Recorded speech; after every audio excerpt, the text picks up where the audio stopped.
আপনি যদি UPI use করেন এবং এই অ্যাপগুলোর মধ্যে কোনো একটা অ্যাপ রেগুলার ইউজ করেন, দয়া করে 1 মিনিট আমার ভিডিওটা দেখবেন। কথা দিচ্ছি সময় নষ্ট হবে না। এই 1 মিনিটের ভিডিও হতে পারে আপনার অনেক টাকা বা আপনার অনেক সময় বাঁচাতে পারে।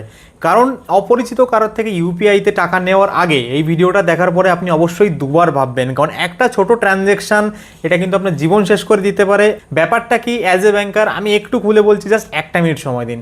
মনে করুন এক্স একজন ব্যক্তি যিনি ফ্রড করেন, মানে অনলাইনে স্ক্যাম করেন। তো এক্স যে তিনি 3 জনের কাছ থেকে অনলাইনে ফ্রড করে টাকা নিয়েছে, 1 2 3, এই 3জন মানুষ থেকে টাকা নেওয়ার পর নর্মালি ফ্রড যারা করে তারা এই টাকাটা অন্য কোনো এক জায়গায় পাস থ্রু করে দেয়। তো এক্স যে ব্যক্তি সে এই এ নামক একজন ব্যক্তির কাছে এই টাকাটা পাসিং থ্রু করে দিল।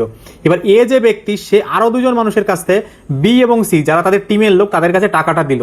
এবার মনে করুন আপনি গেছেন বাজারে, তো কেউ একজন এসে বললো কাকু আমি খুব বিপদে পড়েছি, আমি আপনাকে ইউপিআইতে 100 টাকা দিচ্ছি, আপনি কাইন্ডলি ওটা একটু ক্যাশ করে দিন। তো এই যে বি ব্যক্তি এ এখান থেকে ধরুন 3জনকে ইউপিআই করলো, তার মধ্যে একজন হচ্ছেন আপনি আর 2জন অন্য লোক। এইবার কয়েকদিন বাদে যখন এই ফ্রডটা হয়ে গেল, এই এ 1 2 3 যাদের কাছ থেকে ফ্রডটা হয়েছিল এদের মধ্যে কেউ একজন গিয়ে আরবিআইতে একটা সাইবার কমপ্লেন করলো।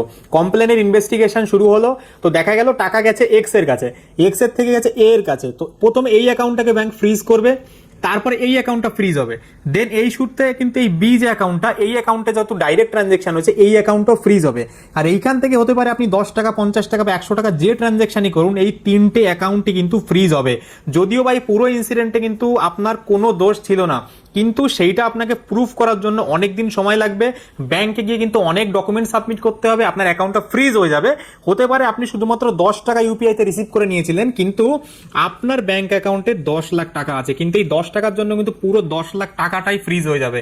এবং আপনি কিন্তু ব্যাংকে গিয়ে ডাইরেক্ট কোনো সাপোর্ট পাবেন না, কারণ এইটা কিন্তু আরবিআই থেকে ব্লক করার। আরবিআই যতক্ষণ নোটিশ না পাঠাবে কোনো ব্যাংকে, সেটা পাবলিক ব্যাংক হোক বা প্রাইভেট ব্যাংক হোক, কেউ কিন্তু আপনার এই যে অ্যাকাউন্টের ফ্রিজটা এইটা সরাতে পারবে না। হতে পারে আপনার অন্য রাজ্যে যাওয়া লাগতে পারে, অন্য ডকুমেন্ট সাবমিট করা লাগতে পারে, এবং কতদিনে ঠিক হবে এটার কিন্তু কোনো নির্দিষ্ট সলিউশন নেই।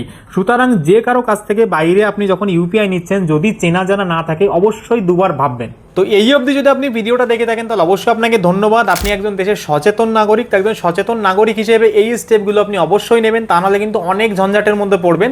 আর আমি কিন্তু এই ধরনের সমস্যার সমাধান নিয়ে আমার চ্যানেলে ভিডিও বানাতেই থাকি। তো যদি আপনি প্রথমবার আমার ভিডিওটা দেখে থাকেন তাহলে কিন্তু সাবস্ক্রাইব বা ফলো আপনার সামনে যেটাই আসছে সেটা প্রেস করে দিতে একদম ভুলবেন না, এই ধরনের আরও নতুন নতুন ইনফরমেটিভ ভিডিও দেখার জন্য।